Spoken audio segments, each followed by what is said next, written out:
Hello guys, నేను ఏమంటానంటే ముందు తిట్టడం ఎందుకు, తర్వాత సారీ చెప్పడం ఎందుకు.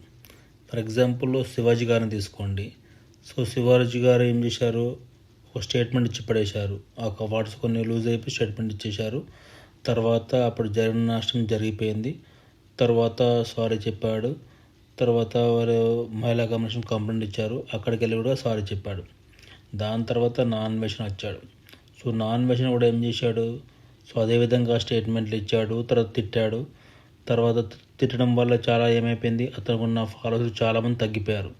సో దానికి భయపడి సారీ చెప్పాడో మనకు తెలియదు, కానీ మళ్ళీ ఇప్పుడు సారీ నన్ను క్షమించండి మళ్ళీ చెప్తున్నాడు. అదేవిధంగా శివాజీ గారిని కూడా తిట్టాడు. తర్వాత మళ్ళీ సారీ చెప్పాడు. శివాజీ గారు నా అభిమానట సువర్ణ, అందుకని నేను సారీ చెప్తున్నానని మళ్ళీ చెప్పాడు. అందుకే మనం ఎప్పుడైనా మాట్లాడేటప్పుడు కొంచెం కంట్రోల్గా ఉండి మాట్లాడితే బాగుంటుంది. తర్వాత బాధపడే వాళ్ళు ముందుగానే ఏమైనా మాట్లాడేటప్పుడు కొంచెం కంట్రోల్గా మాట్లాడితే బాగుంటుంది అనుకుంటున్నాను.